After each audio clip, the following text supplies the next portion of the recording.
ဟဲ့ကောင်နေငါချောင်းထဲမှာဘသူကငါခွင့်ပြုချက်မှာပါပဲငါခိုးဖမ်းနေရလေ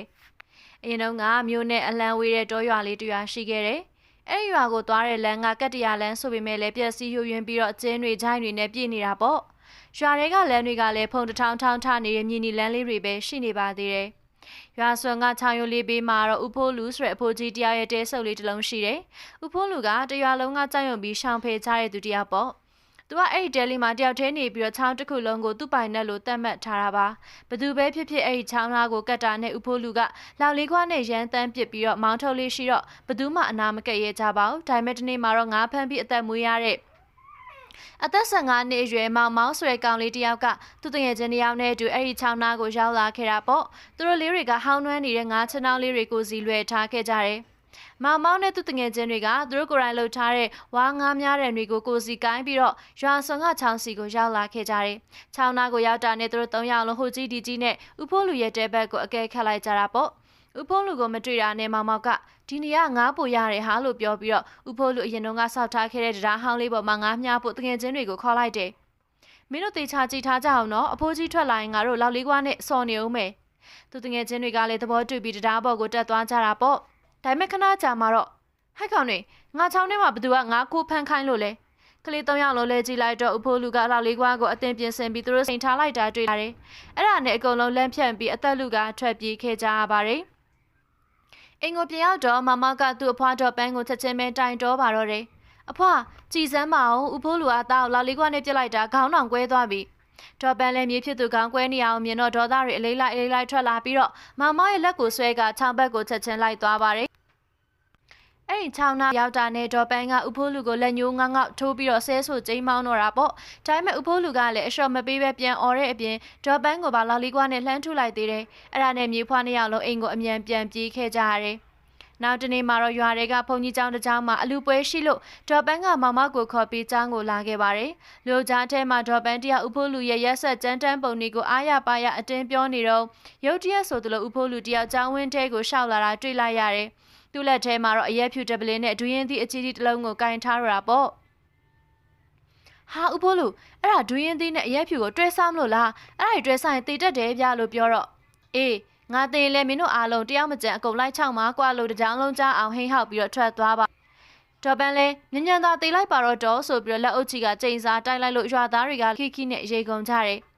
အဲ့ညမှာတော့ဥဖိုးလူကကြောင်းကားရလာတဲ့ဒူရင်သီးကိုစားအရက်ဖြူကိုလည်းတစ်ခွက်ပြီးတစ်ခွက်အားရပါရတောက်လိုက်တော့တာပေါ့ဒူရင်သီးအမွှာတော်တော်များစားပြီးတဲ့နောက်မှာမူးမူးနဲ့ပဲတဲထဲမှာအိပ်ပျော်သွားခဲ့တယ်။တောင်ရန်ချိန်ကိုရောက်လာတဲ့အခါမှာတော့ဥဖိုးလူတကိုယ်လုံးထူးထူးခြားခြားအောင်အစ်လာတော့တယ်။ဘိုက်ထဲကပူလောင်လာပြီးရင်ဘက်ထဲကကျက်လာတယ်။အသက်ရှူရတာတွေလည်းခက်ခဲလာတယ်။သူကဝေဒနာကိုအလူးလဲခက်စားနေရရင်နဲ့တဲရောက်စီကအကူကြီးရမလားဆွေမျောလင်းချက်နဲ့တဲဘော်ကနေမနေတွားသွားဆင်းလာခဲ့ကြတယ်။အဲ့ဒီမှာပဲသူကတစုံတယောက်လမ်းလျှောက်လာတာကိုလှမ်းမြင်လိုက်ရတယ်။ဥဖိုးလူကချောင်းကန်ပြီးမှငါးများနဲ့လိုက်ဆိုင်နေတဲ့လူတယောက်ကိုလှမ်းမြင်လိုက်ရတာပေါ့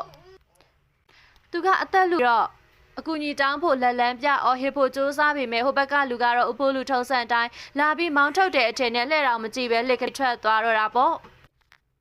့ဒီလိုနဲ့ဥဖိုးလူစီမှာရှိသမျှအိုင်းတွေကုန်ခန်းသွားပြီးတော့ခြေကုံလက်ပန်းကြကမျက်စိတွေပြဝေလာပါတော့တယ်အဲ့နောက်မှာတော့သူကချောင်းထဲကိုလိမ့်ကျပြီးတိတ်ဆိတ်စွာနဲ့ပဲရေထဲကိုနစ်မြုပ်ကပျောက်ကွယ်သွားခဲ့ပါတယ်ဥဖိုးလူလောက်လေးခွားနဲ့လိုက်ပြစ်တဲ့ဖြစ်ပြီး3ရက်အကြာမှာတော့မောင်မောင်နဲ့သူတငယ်ချင်းတွေကချောင်းစီကိုနောက်တစ်ခါပြန်လာကြပြန်တယ်။ဥဖိုးလူရဲ့တဲဘက်ကိုအကဲခတ်ကြည့်ပြန်တော့လေလူရိပ်လူရောင်မတွေ့ရတာနဲ့သူတို့တွေပျော်ပပပဲရေထဲကိုဆင်းပြီးကစားကြတာပေါ့။မောင်မောင်တို့တငယ်ချင်းသားရေငုံလိုက်ပေါ်လိုက်နဲ့စော်ကစားနေကြတာနိုင်ပေါင်းတော်ကြာသွားခဲ့ပြီ။တဲဘက်ကိုလှမ်းကြည့်လိုက်တော့လေအခုထိဥဖိုးလူရဲ့အရေးရောင်တော့မတွေ့ရသေးပါဘူး။ဒီဖိုးကြီးဘယ်ရောက်နေပါလိမ့်လို့တွေးနေတော့မှပဲအားကနေအော်တန်နဲ့အတူကလေး3ယောက်လုံးလန့်ဖြန့်ပြီးတော့ရေထဲကနေကမ်းပေါ်ကိုအသေးအံတက်ပြေးကြတော့တယ်။သူတို့တွေရွာထဲကိုအော်ဟစ်ပြေးလွှားရင်းနဲ့ဥဖိုးလူအလောင်းကြီး6နှစ်မှာပုတ်ပွားပြီးပျော်နေပြီပြို့လို့ရွာသားတွေကိုသတင်းသွားပေးကြတာပေါ့။ဥဖိုးလူရဲ့ရုပ်အလောင်းကိုတော့ရွာကဇရက်အိုလေးထဲမှာရိုးရိုးရှင်းရှင်းလေးပဲခေါင်းသွင်းပြီးထားလိုက်ကြတယ်။ဇရက်အမိုးမှာတော့လင်းတစ်ချက်မိန်တစ်ချက်ဖြစ်နေတဲ့နီယွန်မီဟောင်းချောင်းလေးအဟောင်းလေးတစ်လုံးပဲရှိပါတယ်တဲ့။ဖုန်ကြီးတွေတရားဟောတဲ့နေရာကလည်းကြေးလက်တလေးအတိုင်းအုတ်ခုံလေးတစ်ခုကိုအမြင့်ထားတဲ့နေရာလေးပဲပေါ့။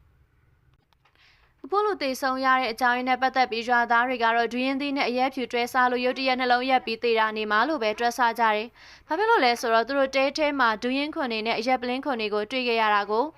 အချို့ကလည်းအဲ့ဒီညကဥဖိုးလူချောင်းနာမှာအကူကြီးတောင်းတလို့ဘာလို့နဲ့အော်ဟစ်နေတာမြင်လိုက်တယ်။ချောင်းလေးပြုတ်ကျပြီးပြန်မတက်နိုင်ပဲသေသွားတာဖြစ်မယ်လို့ပြောကြတယ်။အာတူဘပထမဆုံးညမှာတော့ဒေါ်ပန်းနဲ့မောင်မောင်အပါအဝင်ရွာသားအနှင်းငယ်ပဲတရားနာဖို့ရောက်လာကြတယ်။ဖုန်ကြီးတွေတရားဟောနေတော့မှကျောင်းဝင်းထဲကခွေးတွေကဇရက်ကိုဝိုင်းပြီးတညလုံးရွှဲစွာဦးနေကြတာ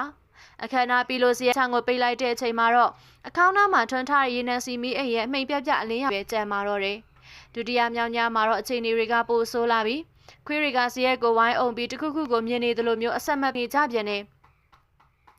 ဥပိုးလူကတော့အသေးချမ်းနေပြီဟာလို့ရွာသားတယောက်ကပြောလိုက်တော့နောက်တယောက်ကသူ့ချောင်းကိုစိတ်မချလို့တွေ့ကက်နေရနေမှာပေါ့လို့အရှွန်းဖောက်လိုက်တယ်သူတို့ရဲ့ရီမောတန်တွေမဆုံးသေးခင်မှာပဲလေပြင်းတွေတောဝုန်းတိုက်ခတ်လာပြီးတဲ့နောက်ဇရက်ထဲကမီးတွေအားလုံးဖြတ်ကနေငြိမ်းသွားပါတော့တယ်ရွာသားတွေကလည်းလန့်ဖြန့်သွားကြတာပေါ့အဲ့ဒီချိန်မှာမောင်မောက်ကတော့ပန်းရဲ့ထမိန်ကိုအတင်းဆွဲပြီးရှေ့ကိုလက်ညှိုးထိုးပြလိုက်တယ်ဒေါ်ပန်းနဲ့ရွာသူရွာသားတွေအားလုံးလှည့်ကြည့်လိုက်တဲ့အခါမှာတော့ဥဖိုးလူကြီးကခေါင်းတလားပေါ်မှာစောင့်ကြောင်ကြီးထိုင်ပြီးတော့သူတို့ကိုမျက်လုံးပြူးပြူးကြီးနဲ့စိုက်ကြည့်နေတာကိုမြင်တွေ့လိုက်ရတော့တာပဲဖုန်ကြီးရောလူတွေရောအကုန်လုံးအလူရက်ပြေးကြတော့တာပေါ့ဘသူမှနောက်ကိုလှည့်မကြည့်ရဲကြတော့နောက်ပိုင်းမှာဥဖိုးလူရဲ့ရုပ်အလောင်းကိုစနစ်တကျမိသကြိုလိုက်ပြီးဆိုပေမဲ့လည်းရွာသားတွေကြားထဲမှာတော့ဥဖိုးလူရဲ့6ပုံမြင်ကအခုထက်ထိပြောမကုန်နိုင်အောင်ဖြစ်နေခဲ့ပါတော့တယ်ဥပိုးလူရဲ့6လက်မှုတွေကတော့ရက်တက်မသွားခဲ့ပါဘူး။ညဘက်9များထွက်တဲ့ရွာသားအချို့ရဲ့အဆိုအရလမ်းလျှောက်ရင်းနဲ့နောက်ကျောကနေကြောက်ခဲနဲ့ပြစ်ပေါက်တာခံရတယ်လို့လည်းဆိုကြတယ်။လှည့်ကြည့်လိုက်တဲ့အခါမှာတော့ဥပိုးလူရဲ့ဝိညာဉ်ကသူ့တဲအမိုးပေါ်မှာရက်နေပြီးလက်ထဲမှာလောက်လေးကွာကိုတင်းတင်းဆုပ်ကိုင်းကဒေါသတကြီးနဲ့စိုက်ကြည့်နေတာကိုမြင်လိုက်ရတဲ့။အဲ့ဒီချိန်ကစပြီးဘသူမှညအဲ့ဒီချောင်းသားကိုမကက်ရဲကြတော့ပါဘူး။မွန်လဲပိုင်းတရက်မှာတော့ဒေါ်ပန်းကမောင်မောက်ကိုခေါ်ပြီးတော့ချောင်းထဲမှာခီးယူငုတ်ဖို့ထွက်လာခဲ့တယ်။ဒေါ်ပန်းကခီးယူငုတ်ရင်းနဲ့ဥဖိုးလူရဲ့တဲဖက်ကိုမကြာခဏအကဲခတ်နေရသလို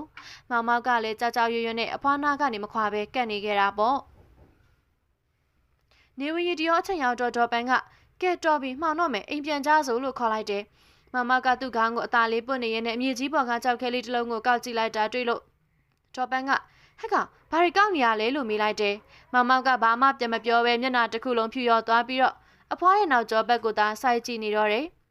။အိမ်နောက်မှာတော့သူကခီယူပုံးကိုဆွဲပြီးအဖွားဦးတော်မဆောင်မဲအိမ်ဘက်ကိုအမြန်ပြန်ပြေးခဲ့ပါတယ်။ဒေါ်ပန်းလဲဟဲ့မောင်မောက်ငါ့ကိုဆောင်လေလို့အော်ရင်နဲ့သူကောင်းသူစမ်းကြည့်လိုက်တဲ့အခါခေါင်းမှာကြောက်ခဲနဲ့အပေါက်ခံထားတာကိုသိလိုက်ရတယ်။သူလဲကြည့်လိုက်တဲ့အခါမှာတော့ချောင်းတစ်ဖက်ကမှဥဖိုးလူကလောက်လေးကွာကင်ပြီးပြူးပြူးကြီးစိုက်ကြည့်နေတာတွေ့လိုက်ရတော့တယ်။